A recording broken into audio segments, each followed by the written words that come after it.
वैदिक पर्सपेक्टिव के इस YouTube चैनल को सब्सक्राइब करें, वीडियो को लाइक व शेयर करें। ओम नाई दिवह पृथिव्या अंतमापुहना मायाभिधनदाम पर्यभुवन युजम वज्रम बुद्धः चक्र इंद्रो निर्ज्योतिषा तमसोगा अदुक्षा। नहीं प्राप्त किया जिन्होंने स्वर्ग और पृथ्वी का अंत, नहीं किया प्रज्ञाओं द्वारा धन देने वाली का सर्वतः तिरस्कार। युक्त को वज्र किया वृषभ ने, इंद्रियों को वश में करने वाले ने निरंतर दोहन किया ज्योति पूर्वक अंधकार की गमन की जाने योग्य का। ये ऋग्वेद के पहले मंडल के 33वें सूक्त का 10वां मंत्र है। ये इस टाइप की चीजें हैं जो कि स्थापित करने की आवश्यकता है समाज में।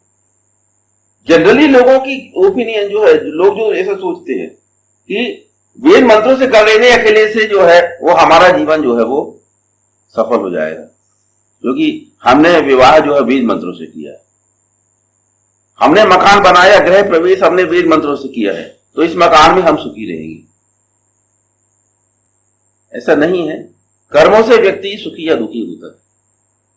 अपने जीवन में आने वाली परिस्थितियों का आप किस ढंग से सामना कर रहे हैं, उससे आपकी सफलता या असफलता निर्भर है।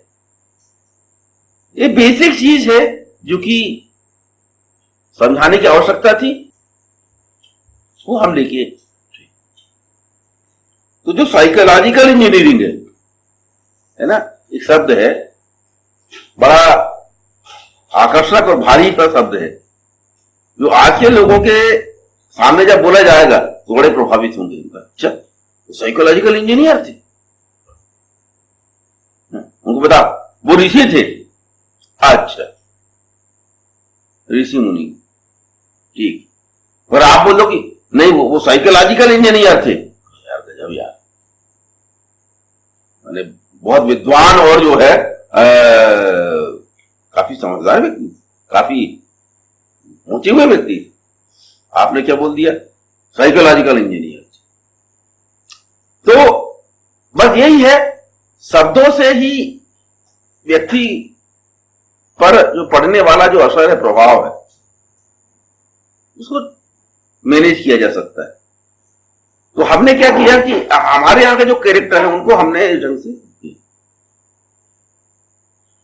कि निर्माण का जो काम है वो कैसे, जो हमारे ऋषि मुनि थे वो क्या थे, साइकोलॉजी के बहुत अच्छे जानकार थे। मानव व्यवहार किस प्रकार से काम करता है, साइकोलॉजी मतलब क्या, मानव मस्तिष्क किस प्रकार से काम करता है, उसकी प्रक्रिया क्या है काम करने की, व्यक्ति कोई कार्य किस प्रकार से करता है, किन बातों से प्रभावित होकर क्या निर्णय लिया करता है, और उसको कैसा समझ के आप कैसे उससे व्यवहार कर सकते हैं, कैसा उसको चेंज कर सकते हैं, बदल सकते हैं। ये साइकोलॉजी ही चीज। अब इसके माध्यम, इसका जानकार व्यक्ति लोगों का कुल बना भी सकता है और बर्बाद भी कर सकता है ना, दोनों काम। वृत्र विश्व में जो साइकोलॉजी के जानकार हैं वो लोगों को बेवकूफ बना रहे हैं। ठग लोग साइकोलॉजी के अच्छे जानकार होते हैं, वो जानते हैं कि व्यक्ति क्या ऐसे गलती करता है, मानव मस्तिष्क किस प्रकार से चलता है, पुरुषों की उनको अच्छी तरह मालूम है कि वृद्धों की क्या मानसिकता होती है, बच्चों की क्या मानसिकता होती है, युवा लोगों की क्या मानसिकता होती है, औरतों की क्या मानसिकता होती है, और उस हिसाब से वो उनको बेवकूफ बना।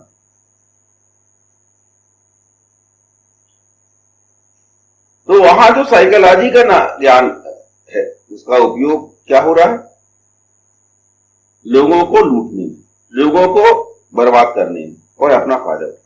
वहां सब जानकारियों का इस प्रकार से उनको मालूम, फला आदमी ये धनवान है, तो भाई ये जो है पैसा खर्च करने में बिल्कुल नहीं हिचकिचाएगा।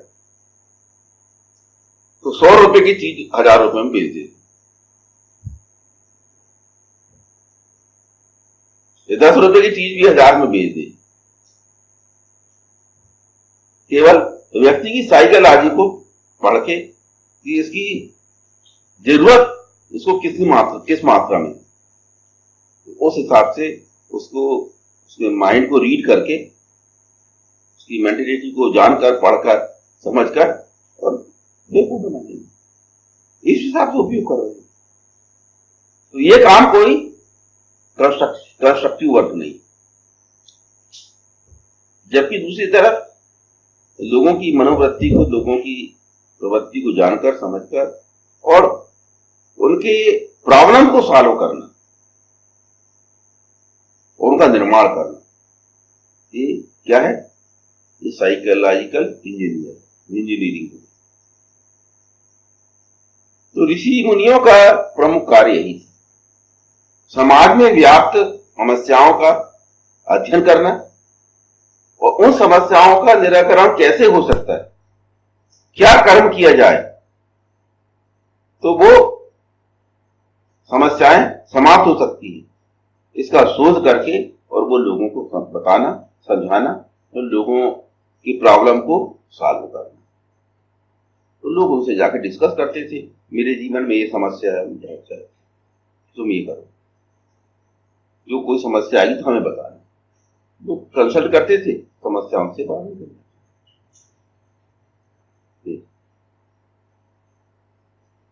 वो केवल क्या नॉलेज है, अनुभव है, उसके आधार पर समस्याओं का निराकरण, ये काम। बृहद देवता के अनुसार लॉर्ड भगवान हिरण्यष्टुप महिवत आंगिरस को परम पुरुष की मित्रता जो है वो प्राप्त थी। परम पुरुष की मित्रता से उनको सम्मानित किया गया था, सम्मानित।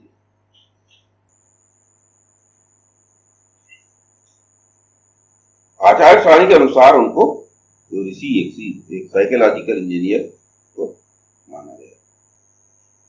जो स्वर्ग है वो दिव्य है और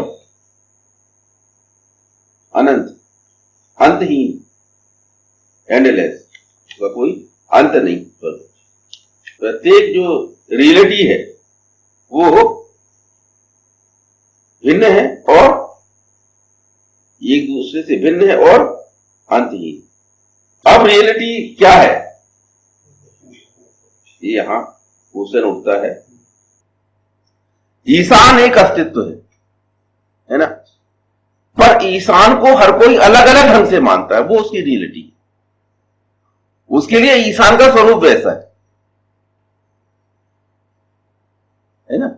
एक महाअस्तित्व है ईशान, सर्वज्ञ है, सर्वशक्तिमान है, सर्वज्ञ है, सर्वांतर्यामी है, सब बहुत सारी विशेषता।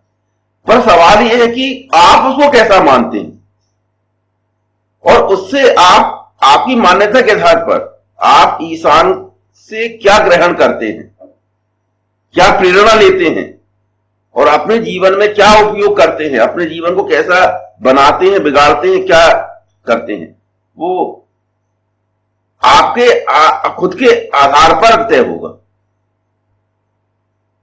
ईशान के आधार पर नहीं, आपके आधार पर है। तो एक ही महाअस्तित्व से हर कोई भिन्न भिन्न फायदे ले रहा है, वो सर कोई अपनी रियलिटी के हिसाब से ले। उन्होंने ईशान को वैसा समझा है, उन्होंने समझा तो उनको ईशान वैसा नजर आता है। ऐसा ही सृष्टि के विषय में, सृष्टि में जितने प्राणी हैं, सृष्टि में जितने ग्रह ग्रहांतर हैं, वस्तुएं हैं, प्राणी हैं, उन सबके प्रति हमारा एक अलग अपना दृष्टिकोण होता है। रिश्तों के प्रति हमारा एक अलग दृष्टिकोण होता है। माँ बाप, माता पिता को लेकर हर किसी की अलग अलग थिंकिंग।